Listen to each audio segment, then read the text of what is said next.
Ay, yo, what's up guys? Nako po, eto na. Talagang tinutuhanan na.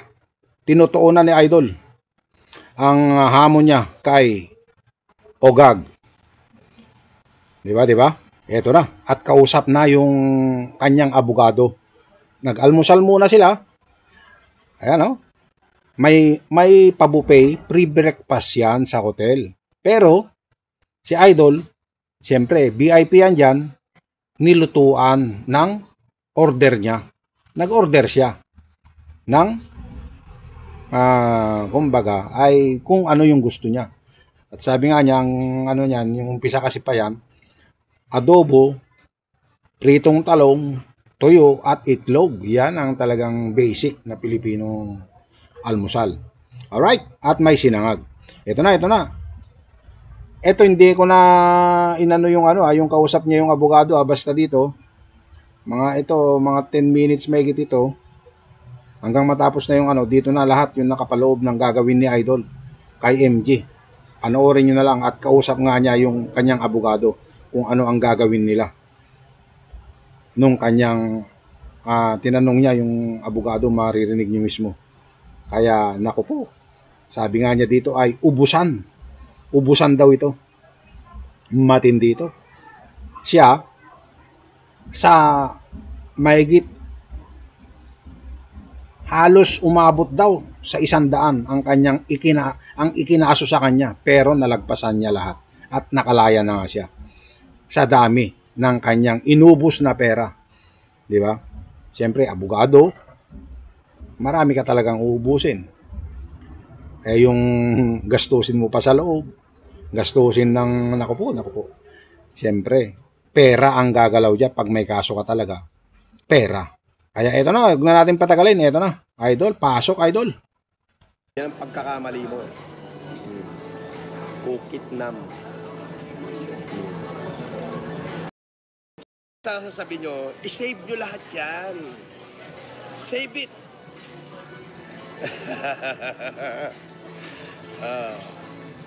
I-save nyo lahat yung mga pinagsasabi nyo. Yung mga supporter ko, shoutout sa inyo ha. Shoutout sa inyo lahat. Diba? Eto na. Umpisa na hearing namin. Kada may hearing kami, magpapail naman kami ng panibagong kaso. Kasi yung mga abogado ko nakapantay lagi sa kanya yan. At bawat salita niyang libelous, gawa ng kaso. Sabay record. Yun na yun, yung ebidensya. Ang tawag doon, prima facie evidence. Yun. Nako po.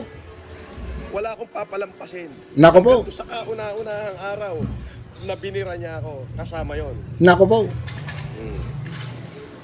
Oo.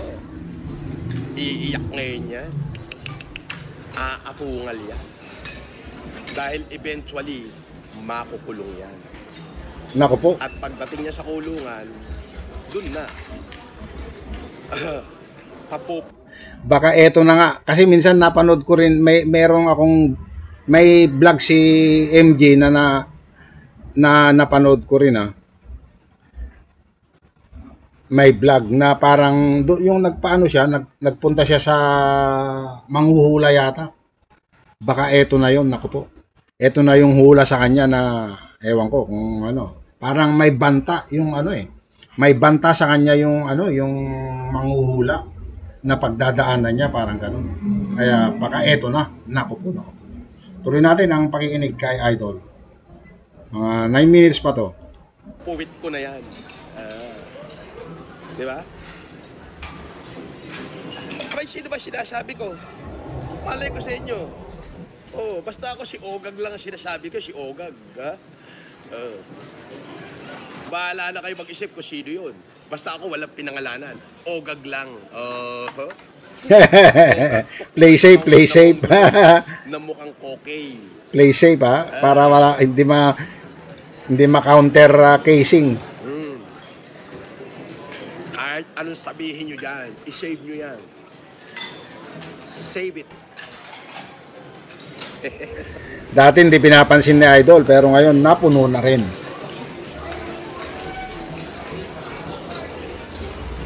Pero sinasabi pa niya noon na yung mga abogado niya talaga ang gustong magkaso sa kanya. Sinasabi pa yan noon. Pero sabi niya, wag muna. Pero ngayon, napundi na, tinuloy na niya. Doon pa naman sa probinsya ko. Naku po, sa Isabela. Sa probinsya ko. Sa Isabela, isasampa.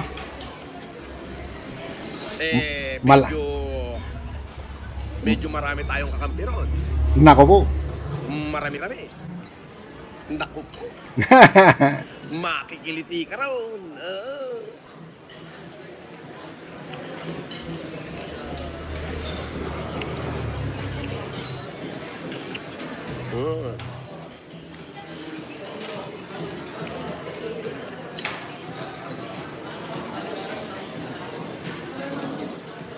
Diba? Boss, sarap ng pre-break. Abay, oo, syempre. Sarap. Libre. Diba? Masarap talaga. Libre. Ikaw, kumain ka na ba? Nakatangkod ka. Mukhang pandesal lang yata kinain mo. Tsaka pinunasan mo ng dairy cream.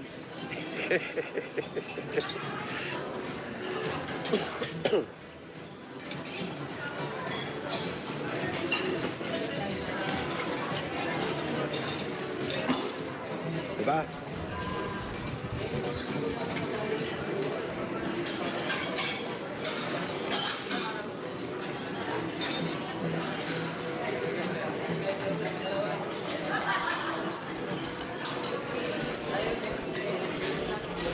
Yun yung sinasabi ko. Ang pagkakamali ni Ogad, sinubukan niya ako balahurain. Yun ang pagkakamali. Ang hindi niya alam, batang social media rin ako. Oo. Batang social media, batang kulungan pa. Wawakasan kita. Yan ay pangako. Oo. Ika nga ba, kanta ko sa'yo. Basta't maghintay ka lamang. Basta tayo dyan. Basta't maghintay ka lamang daw. Naku po.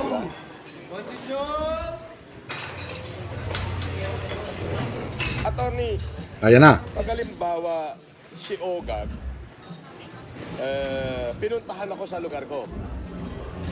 Pwede ko basagin yung mukha, wala akong kaso. Kasi kinrobok na ako eh. Ako na yung pinuntahan eh. Pwede, di ba? Ge. Okay.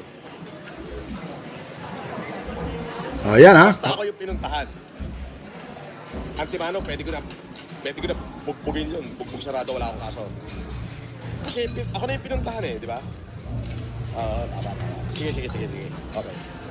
May na yung sigurado, mas maganda. Nako po. Kausap na si attorney. Kasama na sa breakfast si attorney. Save mo lahat yan, yung mga pinagsasabi mo. Kasi ipapasok kita sa hoyo o kininam. Ha? Tapos na ako mag-breakfast. Ogag. Ito pang almusal ko sa'yo, para sa'yo. Ogag. Dali. Hindi mo ko kaya. Sinimulan mo ko, wawakasan kita. As in, wawakasan kita. Nako po. Hihirap ka. Uubusin ko lahat kung ano meron ka. Nako po. Sisiguraduhin ko, mauubos lahat ng meron ka, hindi ka pa makakalaya. Pauulanan kita. Umuulan na. Ngayon, pag nagsimula na tayo mag-hearing, kada mag-hearing tayo, may panibago kong kasong ipapail sa'yo para hindi matapos.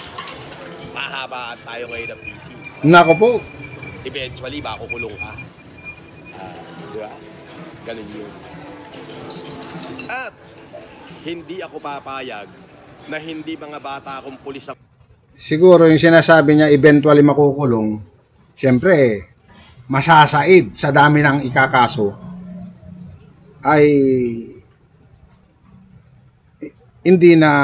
baka hindi na kayanin magpiyansa dahil siyempre ang mga ikakaso dyan, yung mga mabibigat ang piyansa kasi kukulong ka muna yan, bawat iwawaran ka kung hanggat hindi ka nakakapagpiyansa, kulong.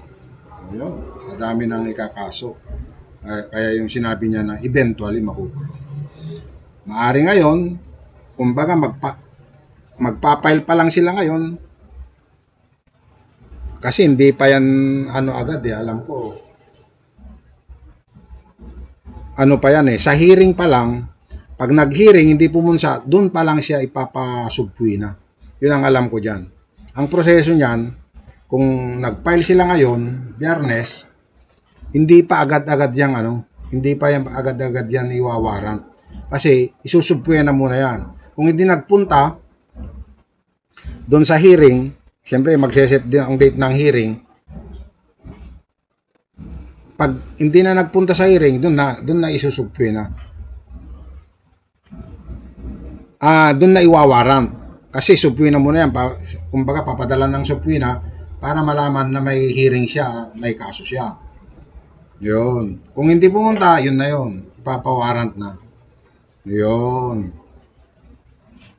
Kaya habang yung sinasabi ni Idol, habang nagsasalita, kakasuhan ng kakasuhan. Ayun. Dadami ang kaso niya. Kasi tuloy-tuloy pa rin siya pagbanat Kaya itong si Idol hindi nagpapangalan. Di ba? Wala siyang pinapangalanan. Ogag lang ng ogag. Hindi naman ogag yung pangalan niya. Kaya sinasabi ni Idol, hindi siya makakasuhan dyan. Alright, tuloy pa natin. Meron pang natitirang 5 minutes kung ano pang sasabihin ni Idol. Ang uhuli sa'yo paglabas ng warrant mo. Hindi po pwedeng hindi yung mga bata ko ang huhuli sa'yo. Siyempre, paglabas ng warrant, may kopya agad kami. Antimano yung mga bata ko agad. Eto, punta na, kunin nyo na yan. Baka maunahan pa kayo. Yun yung sinasabi ko. Paglabas ng warrant, doon pa lang. Wawakasan ko yung karera mo. Bawal dito yung fake account ka na nga, nagpa-flooding ka pa. Yan, lumayas ka dyan. Ayun. Diba? Sabi ni Koromuchi 1720, sarap naman yan Sir FLM, lechong kawali, eat well sir. Yes, shout out kay Koromuchi.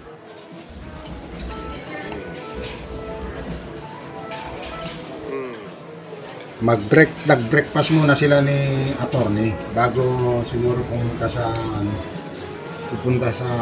magpa-file ng kaso. Wala rin. Marami kang nalalaman, hindot ka. Ipinail na yung kaso doon sa kasi ang pag-file ng kaso, ang alam ko sa Isabela yata ipapile yan. Wala ka na ba pera? Pupunta muna sila doon.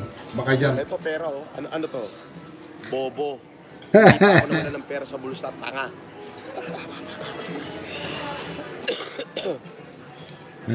Pera. Ala daw pera. Sasabihin na naman play money. Ayan Hindi na nagwa-wallet lastiko ang wallet ni Idol. Labas mo nga yung attorney mo. Ay, ang bobo mo, no? Hindi mo ba alam na ang abogado ko puro di kalibre, puro di Campanilla. Ang abogado ko Zamora and Poblador. Di ba?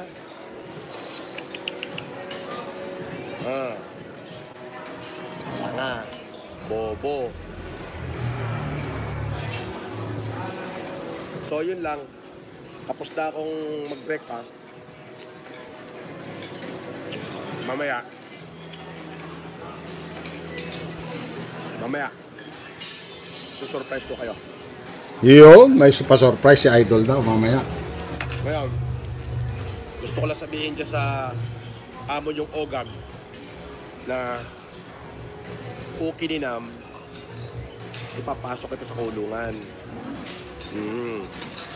Tarantado ka kasing hindot ka. Hindi mo pinili yung taong wawalang yain mo, cooking ina mo, kaya ipapasok kita sa kulungan. Hintayin mo yung kung kailan yung unang hearing natin. Malayo-layo yung biyahe mo. Yun yung sinasabi ko. Doon sa lugar ko, doon kita sinampahan ng kaso. Okay? Now, eto pa, tip ko sa'yo. Kada schedule ng hearing natin, may panibagong kaso ko isasampa sa'yo. Hindi kita lulubayan. You know, naku po, ubusan ng lahi At ka nga. lahat ito isasampa ko, lahat yun may prima facie evidence. Ipin-repair na ng mga abogado ko. Naka-prepare na yon. Sunod-sunod. So, hintay mo yung unang hearing natin. Parating na sa'yo, baka mamaya, nandyan na. Ha? Ngayon, pag wala pa mamaya, hintay-hintay mo lang. Baka medyo maya-mayang konti. So, pag nakita mo na schedule ng hearing natin, kada schedule nun, kada haharap ka sa korte, may panibagong isasampa. Nako po. Kininam. Hanggang sa matunaw ka na sa mundo. Walang hiya ka kasi, hintot ka eh.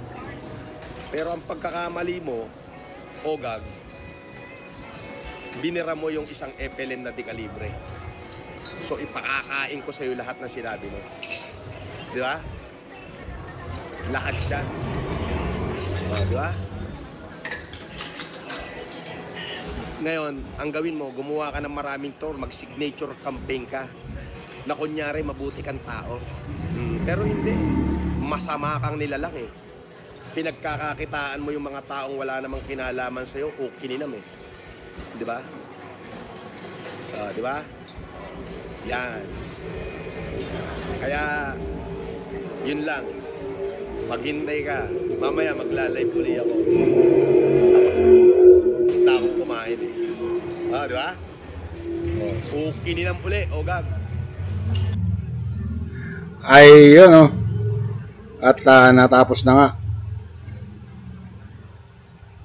Magpre-prepare na. Ang ano ko dito, ang suspetsa ko nga, ewan ko kung nai-file na yung kaso o ngayon pa lang pupunta mag-file ng kaso. Tapos ewan ko kasi ang alam ko pag pinuntahan si Ogag, ano na yan, pag may warrant of arrest na siguro. Kasi ibibigay muna yung ano sa kanya eh. Yung mga subpoena muna. Kaya wala pa yan, hindi pa yan ano. Ewan ko kung ano yung sinasabi ni Idol na sorpresa. Mamaya meron ulit, magla-live ulit mamaya. Tingnan natin. Alright, hanggang sa muli. Ako'y magbabalik.